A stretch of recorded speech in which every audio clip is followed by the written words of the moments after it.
Good evening, ladies and gentlemen. Welcome to Into Action. I am so glad to welcome to the stage this evening our tremendous partners at Me Too and Lucy Flores, a VP at the organization, to give a welcome to us tonight. Please put your hands together for Lucy Flores.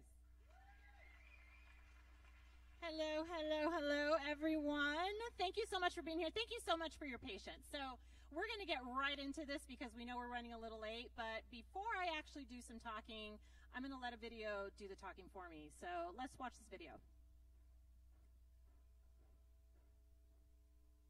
Is a criminal beyond redemption?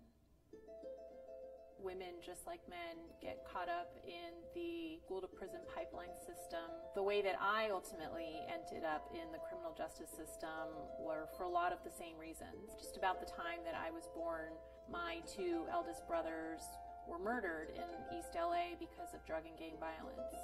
My dad, wanting to give us a better chance at life, moved all of us to Las Vegas, Nevada. Like typical immigrant families in this country, we struggled to make ends meet. We were very poor, but we made do. It wasn't until my mom left my family when I was 9 years old that things really started to get from bad to worse for me.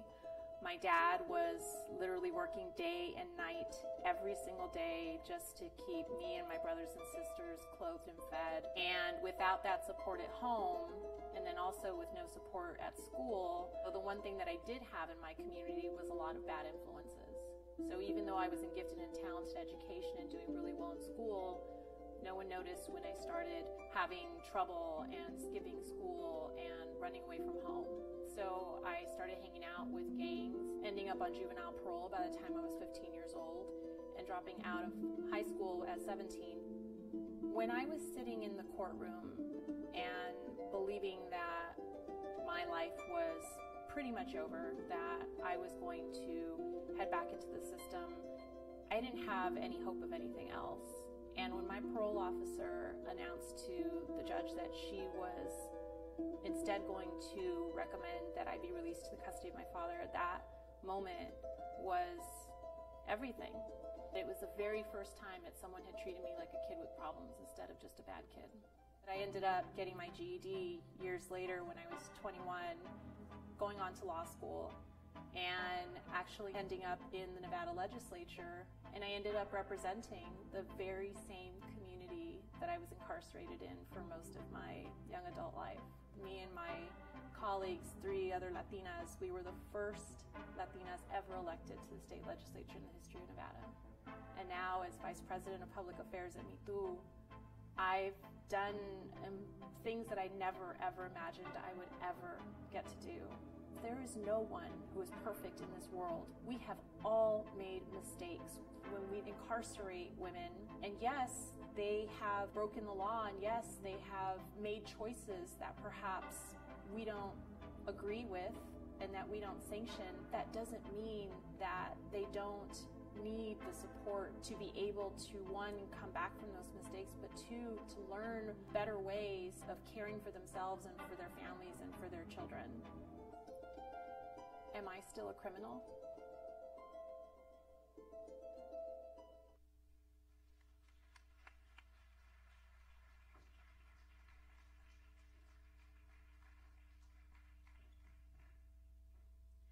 Thank you. So that's me. That's a lot of people in this. Thank you. That's a lot of people in this country. But that's exactly what we're going to talk about tonight. But before I actually introduce the rest of the panel, this video we decided to show because it is an example of what happens when you invest in diverse voices. That return on that investment is narratives that change, narratives that are challenged. And that's exactly what this conversation is about. So the reason why we titled it the ROI of Diversity, how diverse voices can reshape beliefs, is because in the business world, we often talk about ROI, this term ROI, return on investment. Normally, when someone mentions ROI, they're talking about a monetary return on monetary investments. But at Me Too, we often talk about ROI in terms of diversity. And the concept is still the same. What kind of a return does investment in a diverse hiring staff look like? What does that produce? And we know, of course, that given the astronomical growth in people of color in this country, that obviously it should be common sense that if you invest in diverse hiring, that you're going to ultimately produce better content, better services, better return for your business. But how does this concept then expand to the media, specifically the news and social impact narratives? So what we've seen is that keeping media narratives focused on reinforcing stereotypes, spreading misleading and sometimes blatantly false information, and leveraging inflammatory stories that are mostly detrimental to communities of color is a very lucrative business. Fox News, for example, has been a long times rating leader and the first member of the cable's news club that made over $1 billion in profit. And this was actually well before the 2016 presidential cash cow. But money isn't the only thing that Fox News has been able to reap in rewards. So, for example, when we look at the dominance of white commentators and anchors and what they have done to the national conversation on everything from poverty to climate to immigration, you name it, I think that you could argue that the return via voting behavior and the effect on public policy is an impact that, frankly, you can't measure. You can't put that kind of measurement in terms of dollars. The media narratives have always played a role in influencing what and how people think, especially when there's a lack of diverse perspectives to challenge those narratives. So look at the myth of the welfare queen. In 1976, President Ronald Reagan introduced the character of the welfare queen, but it wasn't Ronald Reagan who introduced that term into our lexicon. It was actually the Chicago Tribune that coined that term. Decades later, that narrative about lazy government milking mostly people of color has survived both Republican and Democratic administrations. And it has added to the demonization of poverty in this country. So this, of course, doesn't affect just what people think about poor communities who use public assistance. It affects the policy positions that candidates take, and thus people in terms of who they support and who they ultimately vote for, and then, of course, how those people then produce policy for us once they're elected. So whether it's from drug testing for welfare recipients, EBT cards that charge fees per transactions, the policy implications all stem from the successful planting of the initial seeds of mistruth, seeds that flourish in a fertile ground of systemic racism and racialized history. So that's what we're going to dig into. You guys excited? It's a great conversation. And to help me talk about this, I have some pretty incredible people. One I happen to work for, so I feel like I kind of have to say that. No, I'm just kidding. She's actually incredible. She's amazing. Her name is Beatriz Acevedo. Welcome, Beatriz Acevedo. She is actually the president and co-founder of Me Too. Welcome.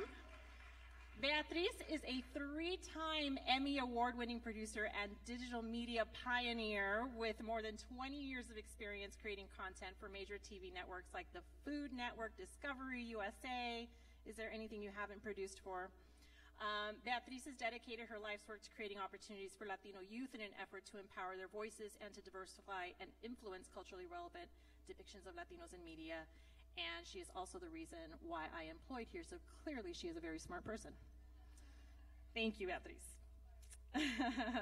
Next, we're going to welcome Richard Cabral. Come on up, Richard. Richard was nominated for a 2015 Emmy Award for his riveting portrayal of Hector Tonce? How do you say that? Tonce. In ABC's commercially and critically acclaimed anthology series, American Crime. Richard was discovered by the producers of NBC's Southland while working as a baker at Homeboy Industries, and he's been taking Hollywood by storm ever since. So he's actually just finished up a project opposite Gabrielle Union, the movie entitled Breaking In, and that premieres May 11th. you're shooting another series, Mayans MC, which is a spin-off of the series Sons of Anarchy, and that's happening fall of 2018.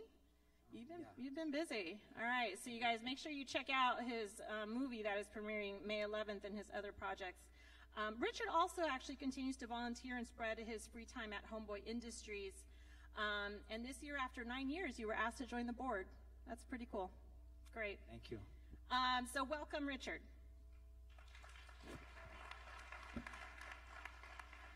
All right, so we're going to get right into this. So first and foremost, so let's talk a little bit. I mean, obviously you guys are in entertainment, you're in media. The premise of what we're talking about certainly extends a lot further than that, but let's start there. So in terms of how the media portrays people of color, specifically Latinos, people kind of know what they see. People know what they hear. So, and we all know that we have had a major issue in terms of people of color, their portrayal in various roles, just the number of them, whether it's in front of the camera or behind the camera. So, just generally speaking, Bea, let's start with you first. What do we do about it? Yeah, I mean, unfortunately, we all know that perception is reality. And we get so few of the speaking roles in media today, and the few that we do get definitely are, for the most part, stereotypical roles.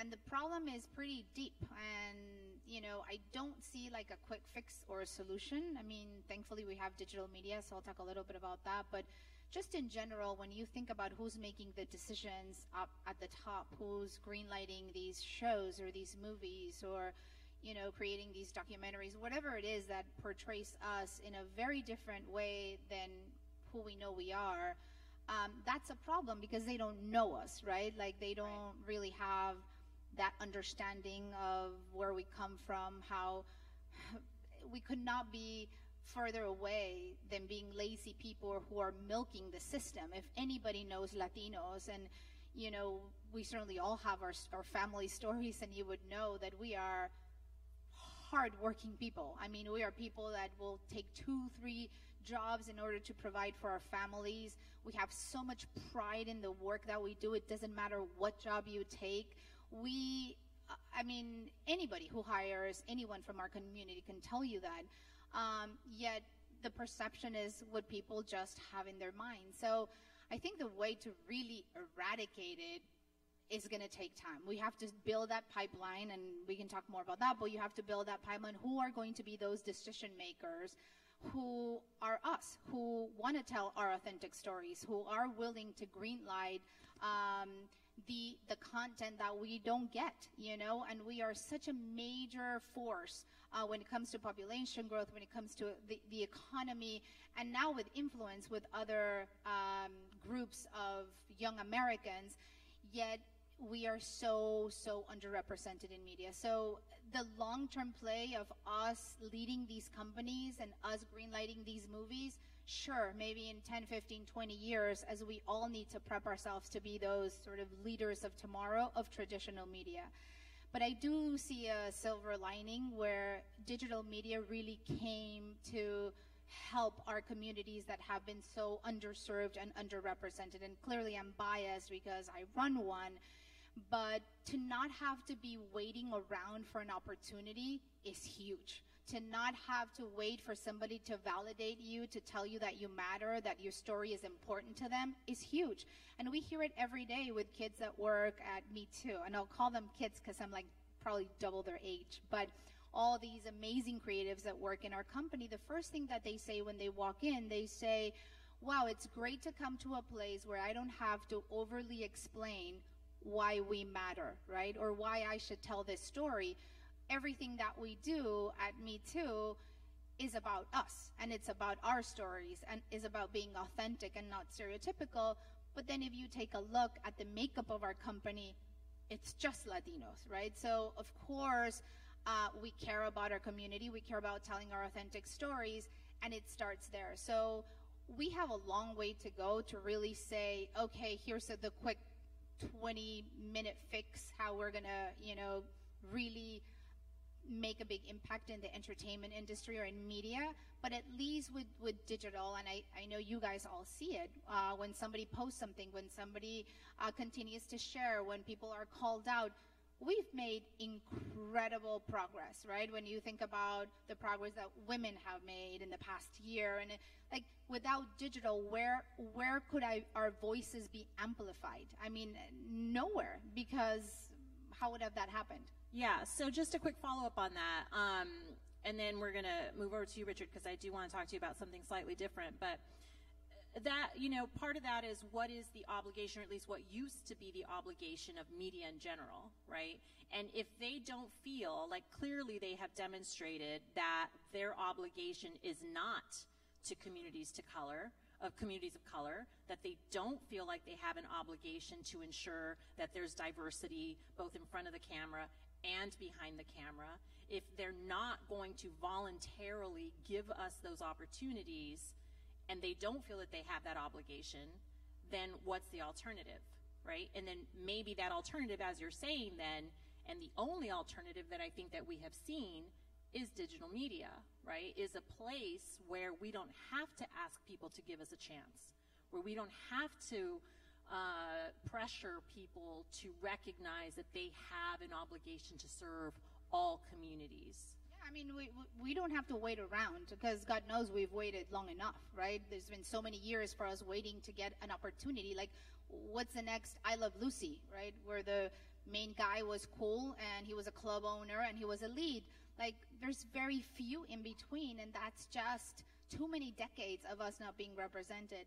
So, when I talk a lot with digital creators, I tell them, guys, you have no idea how incredibly valuable and powerful it is that if you have a phone, you have an opportunity, right? We keep saying nobody gives me a chance, nobody opens the doors, I have no opportunities. You have a phone, you have an opportunity. You can connect with global audiences, you can connect with like-minded communities. There's so much that we can do today that I think we need to strive, and we do need a plan of how are we all going to be leading these media companies in the future. But today, we also have an opportunity to not just wait around. And I think that's incredibly valuable, and we should all be experts in how to use digital mediums in our advantage to tell our stories, to support our community, to amplify our voices all the time. And it's free, which is great. So speaking of telling our stories, Richard, and going to some of what we've been talking about in terms of breaking stereotypes, reinforcing or not reinforcing public perception of who we are or what certain communities are supposed to be like, you have actually played a lot of roles of, in fact, you're an Emmy-nominated actor for a portrayal of a gang member or like a criminal-related type of role. So how do you what is the difference in how you see that you have played these roles that is different in terms of a Hollywood person just typecasting every single Latino as a drug dealer or a gang banger? I've been blessed to work with networks commercial, and I think coming into it that everybody had a perception on how the gangsters should talk, how the gangsters should act. But when I came to the role, I was like, your thoughts are not truthful, and I'm gonna give you something that is truthful. And it was men like John Ridley. John Ridley was the creator of American Crime, and it was men, storytellers like John Ridley, that were willing to really get in the story, to really like dig that stuff out, and to let me do what I had to do as an artist. So yes, portraying the gangster did work in my favor, and I wouldn't have traded it for the world. It was the opportunity for me to bring humanity to it, humanity to this character, truth to this character, a true spirit of this character. So that's my take on it. Right. And in many ways, I think, even to the profile piece that was done for me, I think that multidimensionality, right, is what is oftentimes missing in these public narratives about people in general, right? Like, we often see that someone is a former felon, or they have been branded in this way, they were on public assistance, they were on welfare, whatever, right? Like whatever label we want to ascribe to them, but never dig any deeper in terms of how that person got there, right? How they got there, what kind of person they are, what other... The story behind it. Right. I mean, like, nobody wants to be on welfare. Nobody wants to be a gang member. Nobody wants to be a drug addict. And it's an easy fix. I label it, and that's it. I don't really have to go further than that. Our society is based on labels, on easy fix. That's what it is. Forget about it. Move on. And that's what our culture has been. Our Latinos, that's a label within itself. Like, and but it's time that we're saying, you know what? That's not us. That label is not me. And we have to push on to tell these stories. So then those stories, which are incredibly important to offer those different perspectives that aren't necessarily being told in the movies, that aren't being told, the full story isn't being talked about when we turn on CNN or we turn on any other news media outlet that doesn't give that perspective. So then what opportunities do we have to continue to tell our stories? Outside of digital media, you know, you have an entire audience here who's gone through a gallery of incredible work. The point of this entire gathering is activism through art in all mediums, right? In music, in art, in narrative, you know. So, what collectively as a community can we continue to do?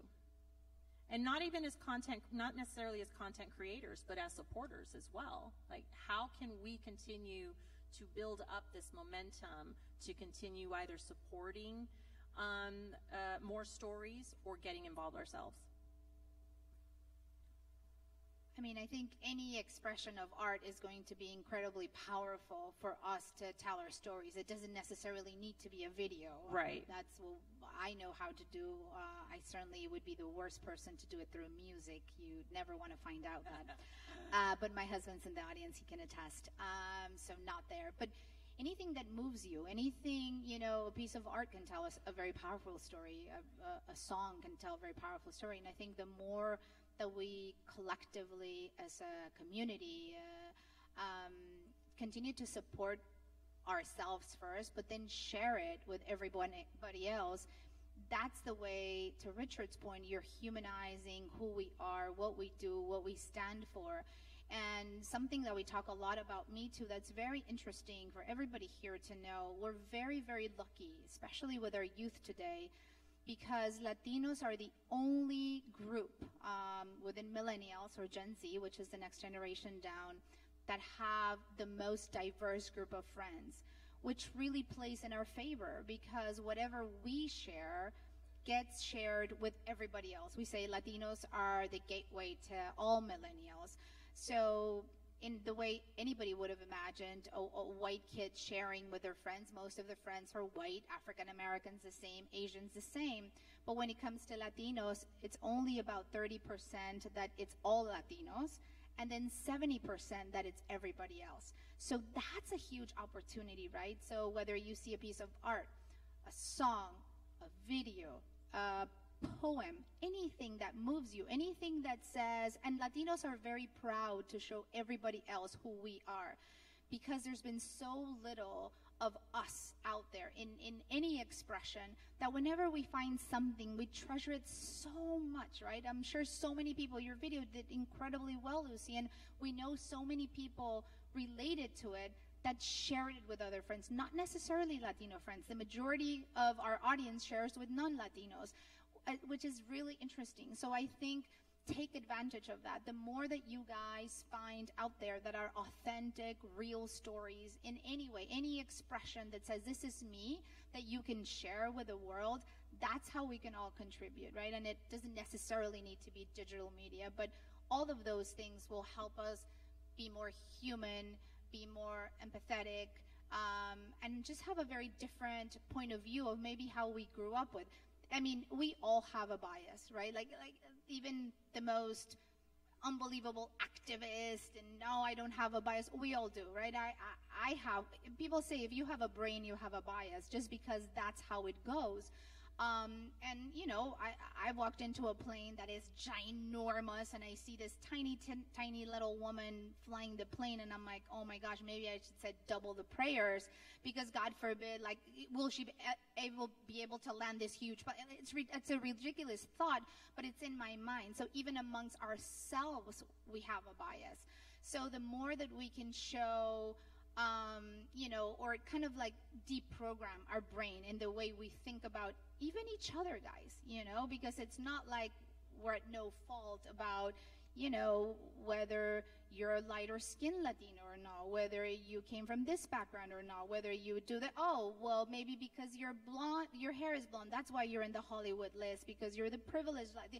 It's like, we should all support each other, and there's a ton of communities that have done that really, really well for a long time, and they're a lot more advanced than we are today, being united as a community and pushing forward what is good for all of us. And it's going to be great for generations to come and for our children too. I think, you know, somebody asked me today why we would consider launching on a new platform that's for very young kids. And Me Too does not have a very young profile, but the head of our digital platform said one day, I don't ever want a Latino kid. This is the first app that they download for this specific platform, around 8 or 10 years old.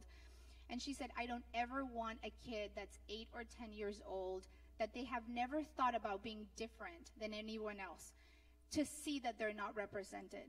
So for us, it's very important from a very young age. Those kids have somebody to look up to, because you can't be what you can't see. So in anything that you guys do, it doesn't matter what, with the example of the job that you have, with mentoring somebody, with believing in somebody like you, we can all contribute every single day towards that goal of, yes, we're a lot in numbers. Now we're a lot in influence. We're a lot in economic power. So that's fantastic. But we have to have that goal of how are we going to be the leaders really running this country, and, you know, having an unbelievable example, which we already have, of hard work. And I mean, it makes me excited that, you know, we could be there in the near future. Yeah, definitely. Do you have something to add, Richard? For me, it's just always being in touch with the community. Like, you know, we're in an age where we receive a lot of information from media, you know, but like my relationship is that, like, always being with the community that you came from, or not that you came from. Like, there's one thing to put a like, but there's another thing to walk hand in hand with somebody. And a lot of times when you're growing and you're busy and you're becoming successful and your company's growing, I think sometimes people lose touch with the community, you know. And we spoke of Homeboy Industries, and that for me, it's not that just because I came from there. It's when you go to Homeboys, or when you go with the community that you came from, like, whether it's poverty, it makes you remember, and it makes you be grateful. And sometimes a screen is not going to do that. Like, don't be scared to walk, to hold hands with the people that are suffering. Don't be scared to go back to the community that you came from. Yeah, absolutely. One of the things that I thought about as you guys were talking, and on the next panel, Shepard Fairey is going to be one of the panelists. And we recently did a profile video on this young woman in New York who does guerrilla poster, what do you call it? Sticking. That's probably not the word, but I know Shepard Fairey's gonna be like, I do what? You know, when you put the posters on the wall. Like on the streets, right? Yeah. They just blast them up there. I'm sure it has a term, but I don't know what it is, clearly. But anyway, so she does this, but what she posts are posters that literally challenge Latina and female stereotypes about Black Latinos, about Latinas in general, about women. It's incredible. And so she is now taking it to LA. very much in that, I don't know if any of you guys really know where Shepard got his start, but obviously it was in doing that same thing with his Obey Giant posters that he designed. And it's really incredible to see that just by putting these words on these posters and going throughout the city and just putting them up, what kind of a following she has grown by just challenging what people think about women and what people think about Latinas. And so she's expanded to LA, and she's like doing this incredible thing, and I wish I could remember her name. Go to Me Too and you'll find her information. But I mean, it's those kinds of things, right, where you were saying, Bea, or that you were just saying now, Richard, about kind of just being in your community, that look, at the end of the day, we're not making billions of dollars in profit the way that Fox News is, and where they're not letting us in. And so we do have to figure out other avenues of entry. And that might not necessarily be in being a video content editor, right? Or being an actor, because we don't all have that same set of skills. But if you find that drive, you find that interest, that thing that drives you, you can either do it yourself or join something else that someone's doing, right? And we continue to push that narrative from all aspects of it. Right, just continue to tell your story in whatever way that is. Right. And we all hear, we always hear like, all you need is one person that believes in you. So even if that's your skill, right, to believe in one other kid, one other person, that's a big change, when people are like, well, how much can I really change? You change one person, you can change generations to come. It's a big deal if you change one person. So I do think that we have so much power within us, and to your point, Lucy, whatever it is, right? What is it that makes you different? Why are we here for, But one simple thing of somebody believing in you is a huge impact. It's free. You don't need to be an Emmy Award-winning actor or running a media company, but there's a lot that we can do as a community still. I think we don't do enough yet, but we should push ourselves collectively to be better and to do more and to leave a better legacy for our community and for our kids, for sure. Yeah, absolutely. So I just want to also note to the audience that's here that we are going to leave about 15 minutes or so for Q&A. So if you do have some questions, hold on to those. You are going to have an opportunity to ask them. This time just flies by. So we're going to just do a couple more minutes of conversation, and then we'll open it up to Q&A and have that conversation. So one of the other things, so talking now about kind of moving over to the news media, and I know, right? Trust me. So I'm actually one of the few, I think, Latinos who will still commentate, who will still appear on Fox News. And it's really interesting because I just was on Sunday night and there's only a couple of Fox News shows that I will still appear on, because there are some that are just so beyond the pale. Literally the only reason why you are there is to be the piñata, to be beat up on. Like, you don't even get the opportunity. I was on one panel where the host and his guest were both yelling at me and literally saying, "Why do you hate America?" That was like, and I was You're like, no pushover, I don't hate America. I love America. But that's literally like, it's not a conversation. It's not a dialogue. And I was like, okay, you know what? Listen, I believe it's important to diversify that narrative, and that's why I do decide to go on some Fox News shows, but not a lot of them, because at that point, you're only there for ratings. You're only there so that their audience can see that they can beat up on a person of color and call them, pro-illegals, because that's what they call us on Fox News. But so my point of this story is that I do think that it's really important for us to be present, to be those voices that are willing to push back when we have the appropriate opportunities to do so.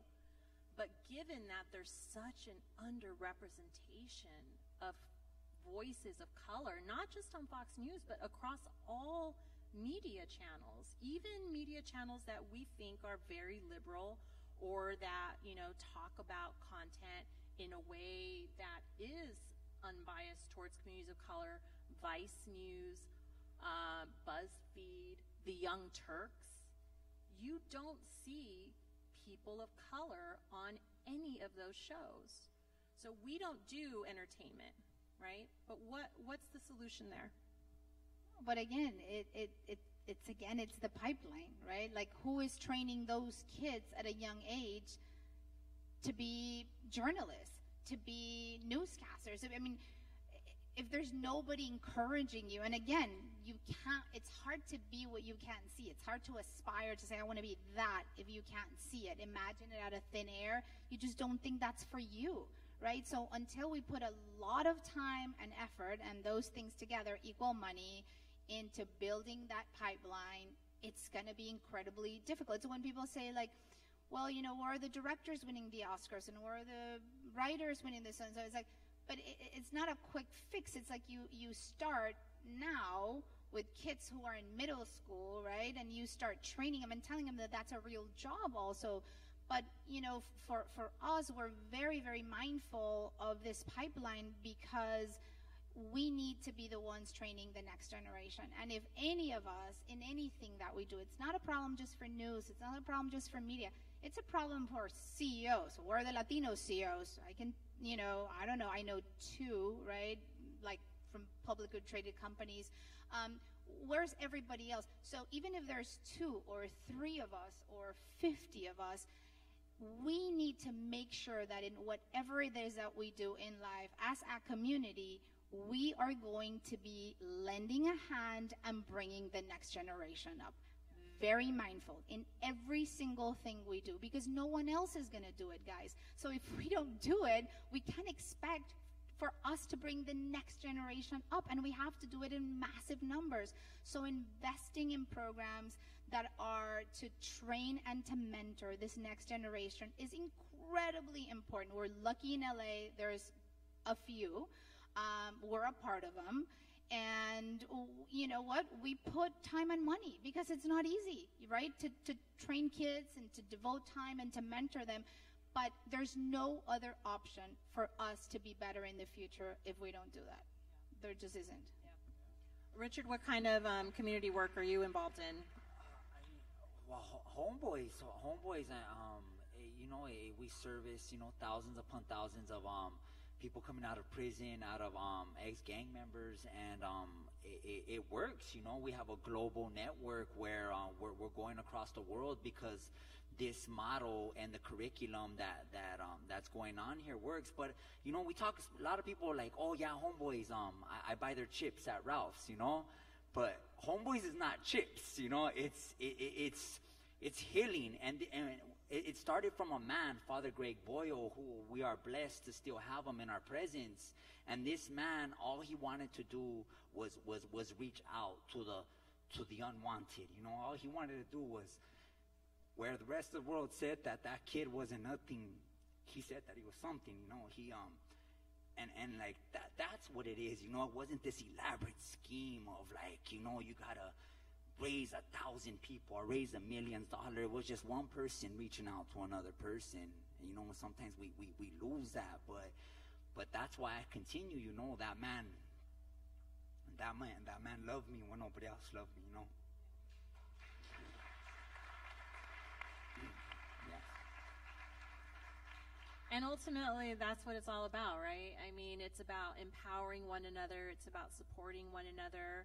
And look, there's no easy solution to this. And by the way, if you have questions, there's a mic right here, so you can actually start coming up if anyone has questions. I already see somebody coming up.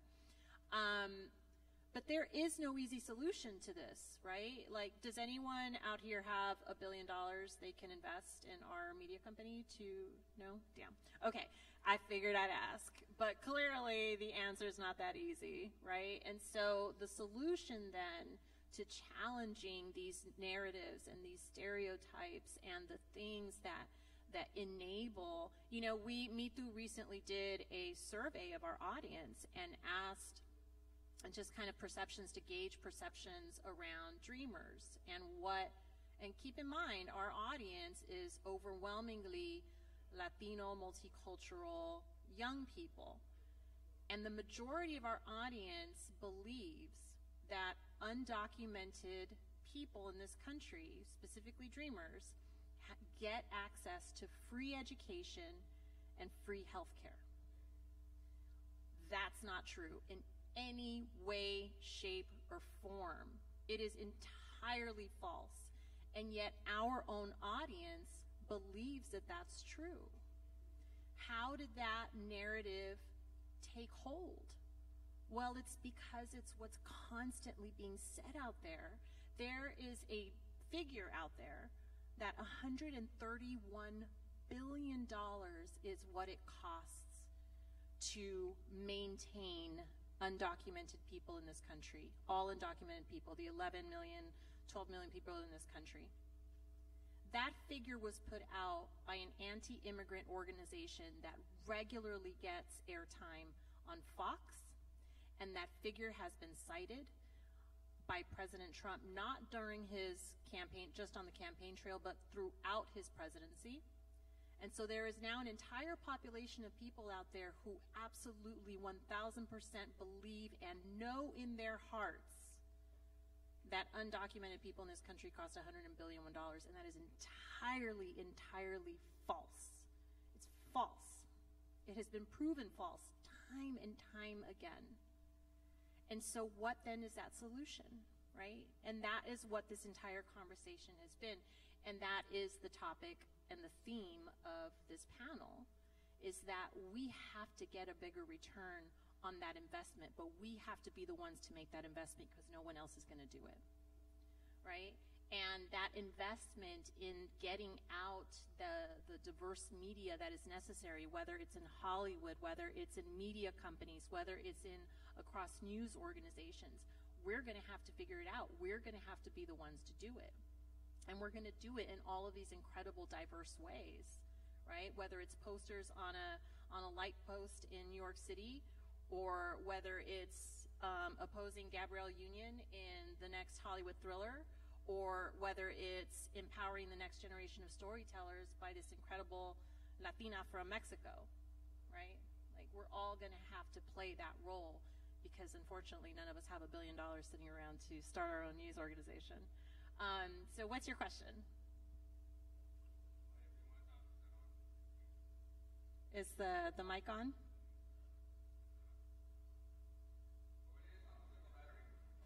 There's no battery?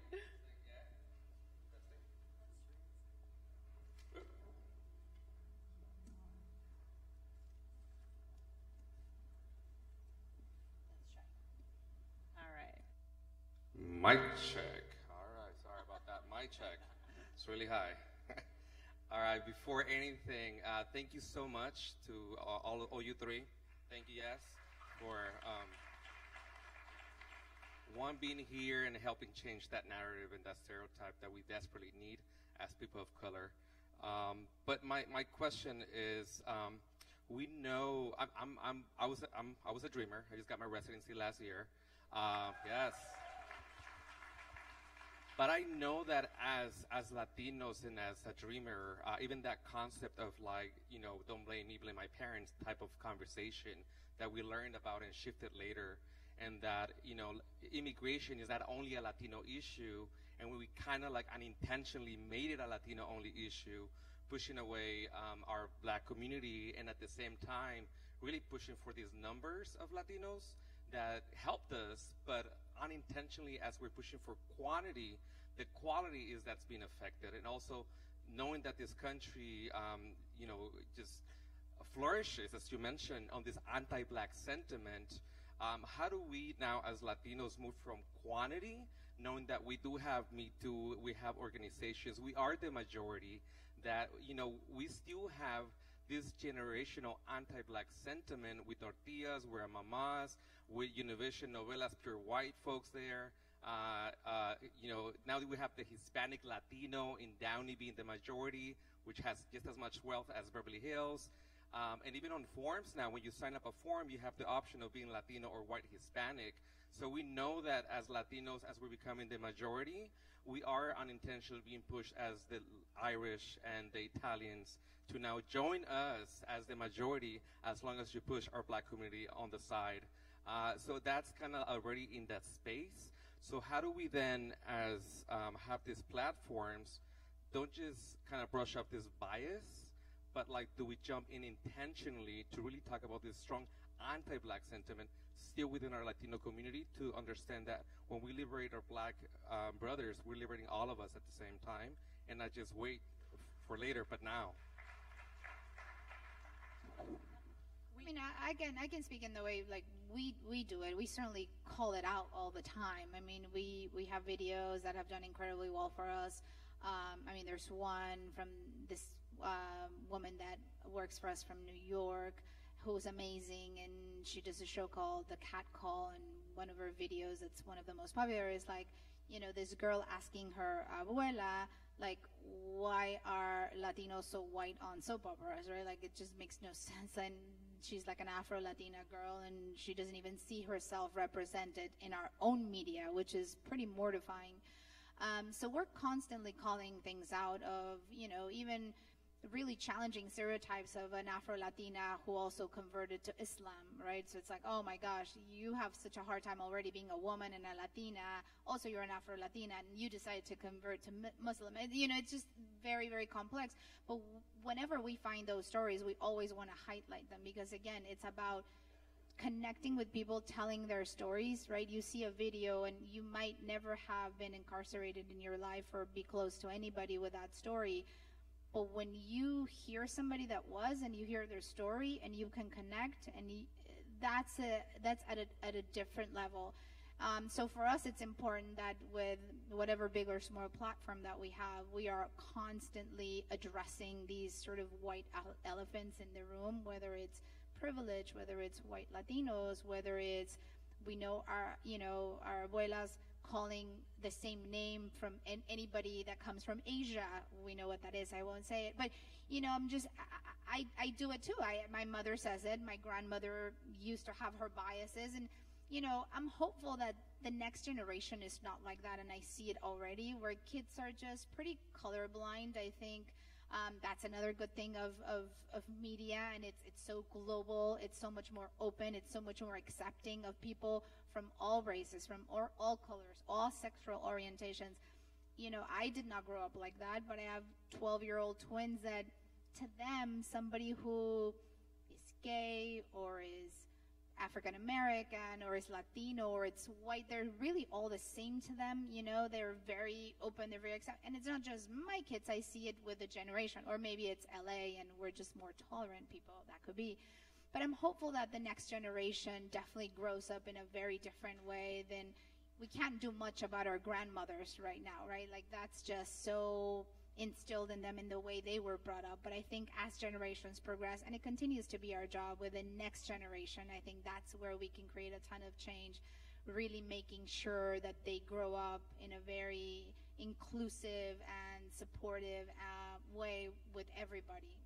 Yeah, the other really great thing that I'll add to that is that one of the benefits of being a independently owned media company, which in many ways we are. I mean, we obviously have some investors, but we can be nimble. We can think outside the box. And because of my background as an elected official, as a grassroots campaigner, my background is there. It's in the community. It's in politics. What we've been able to do then is to actually work with advocacy organizations, particularly within the Afro-Latino community, specifically dealing with Puerto Rico and what was happening in terms of the imminent migration of so many Puerto Ricans who are going to now come to the U.S. mainland because of clearly the lack of response and the lack of the United States government, frankly, caring about that country. And what we found was that we actually, again, did some research based on our audience. What you'll find, and you'll be really pleased about, is that there was an overwhelming positive sentiment amongst Latinos to all of our content that was focused on telling Afro-Latino stories.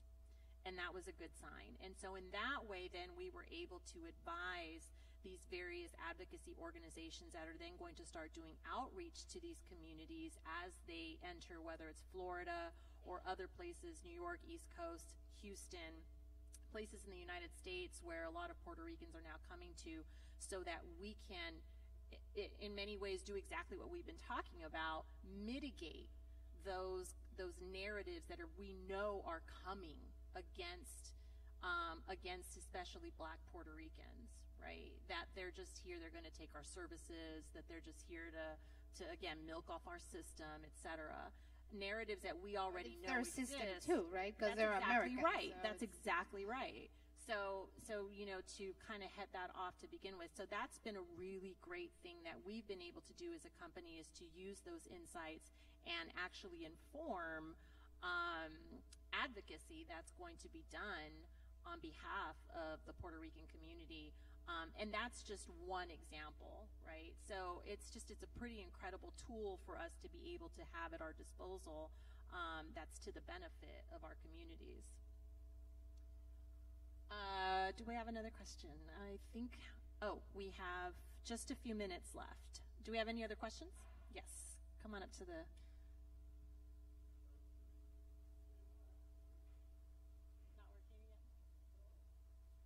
We're having another mic issue. Is it on? Testing. Okay. Hi. Hi. My name's Kristen. So I just had a question for you guys. So what would you advise to the Latino community that is far from the pipelines out here, specifically from Paris and Mead Valley, where Latinos are the community, but systematic structures, even in the schools, where majority is Latino and Blacks, are still lacking diversity empowerment? So what was the beginning of that question? What would you advise to the Latino community that comes from Paris, Mead Valley, or places where it's mostly Latinos, and even in the school structures, it's still not even empowering any diversity whatsoever? What would you advise? So like majority Latino and people of color communities that don't have any representation in any of like their structures? Yeah, because government structures, or it's more rural, it's not city like out here in Los Angeles. What would you advise to some of us Latinos that are from that area? I would say take a page out of Ferguson. And that is literally what happened, right? Like Ferguson was overwhelmingly majority African American, and they had absolutely zero representation anywhere, whether it was in local government, their school board, any kind of community leadership, et cetera, right? It was literally all, for the most part, white people. After what occurred in Ferguson, and people just kind of said, you know what, enough is enough. People started marching, sparked a national movement, et cetera. We all know what happened. They have now recently elected their first Black city council person, their first Black, they have law enforcement representation. At the time they had one, but they have literally started to diversify their leadership in their city. And it's all come from grassroots activists. Every single one of them was people that said, you know what, enough is enough, I'm gonna get involved, I can do something. And that's really what it takes for communities across this country, right? Is that it really, as Beatriz mentioned, and as Richard has proven, that sometimes you have to be that first, right? And sometimes you have to just say, you know what, I'm gonna try this. And the worst that can happen is that it doesn't work out. So that's literally, and the really great thing about it is that we have examples of success. Right? It's not all theory. It's not just saying, well, I mean, you could try this or you could try that. Not really sure if it's going to work, but we've actually seen that it does work, and it's had incredible impacts across their communities. Thank you. Do you guys have anything to add to that? Okay. Do we have any further questions? We can take one last question.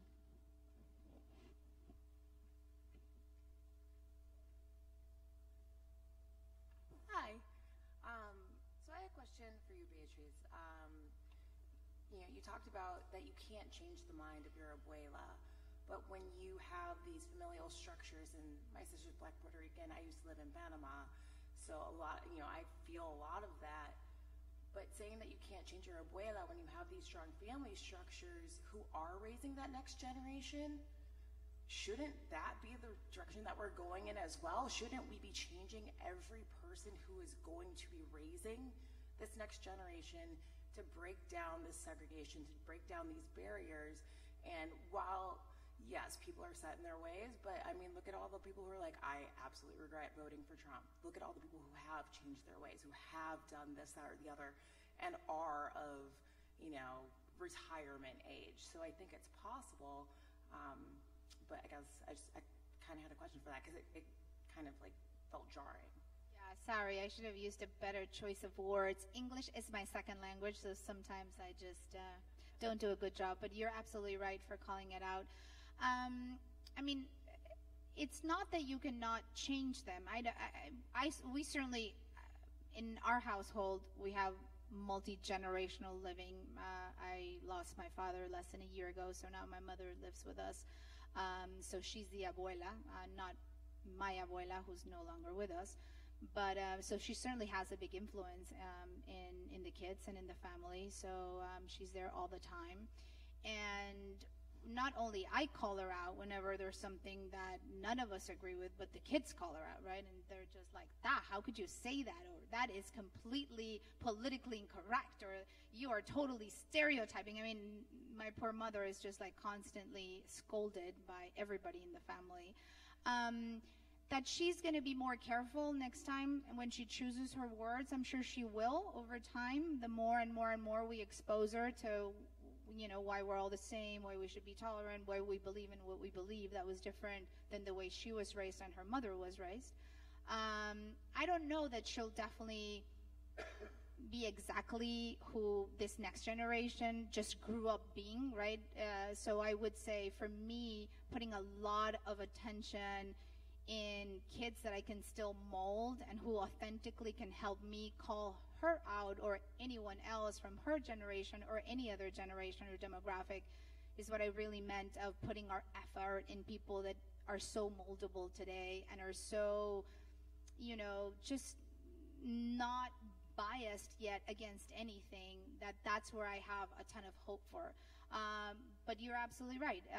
If our moms or our grandmas are having so much influence in our entire families, and our multi-generational households prove to be that, we certainly should put enough effort, at least for them to maybe think about it, but don't say it or influence the rest of the members of our family. And there's ways, I'm sure, to do it, right? Maybe Spanish language campaigns that address that. But that's another big problem, where when you think about Spanish language media, they've created a lot of these same stereotypes of it's better to be white.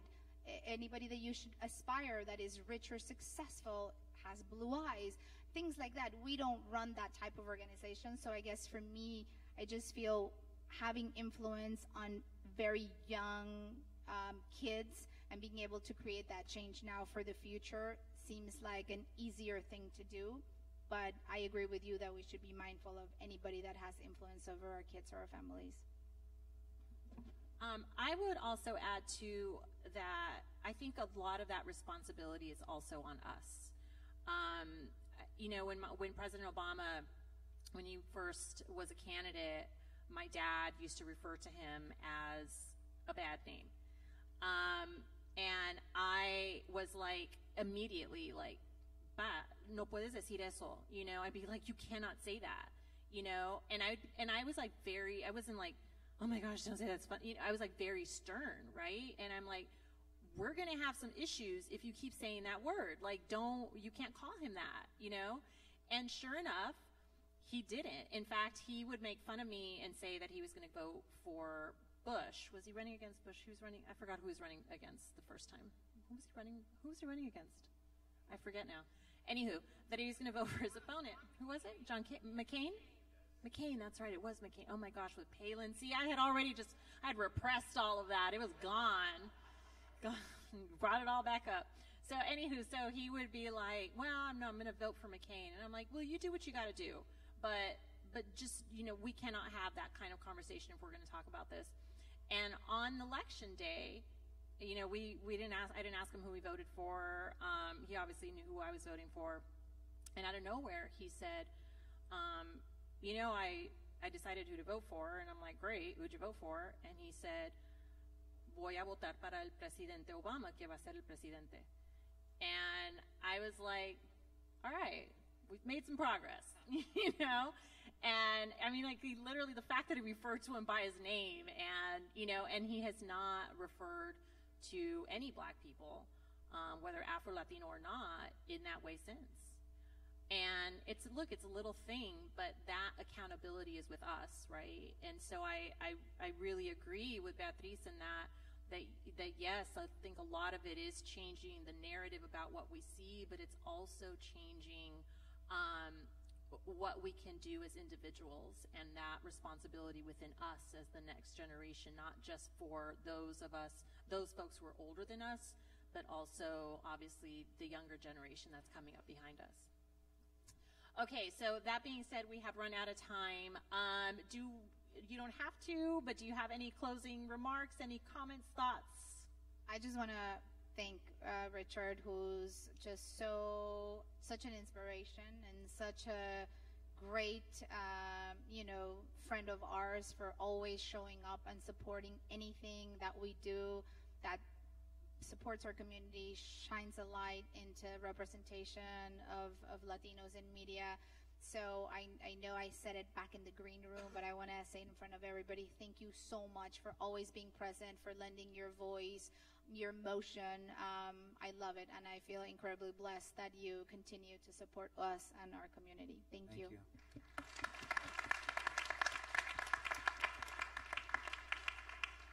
Nothing? Well, thank you so much. I don't have anything to add either. This is just such an incredible blessing, I think, for all of us to be able to do what we do, to do our little part, right? We feel that literally every last thing that we do to empower our community is how we say in Spanish, un grano de arena, right? Like, we're adding just our little tiny piece into a much larger collective of advocacy, of hope, of people, of community, and frankly, for us, that's the only way. It's our only option, and it's what we're committed to doing. So the fact that I still get to do that in this incredible space with a leader like Beatriz, to have access to incredible talent like Richard, and be able to work with just such an incredible community, really is, as I said, it's just an amazing blessing. So thank you so much for being here. Thank you for sticking through us, even though we got started kind of late, but you guys are in for an amazing conversation after this panel. And be sure to spread our messages far and wide on social media, and make your little mark on the world. So thank you.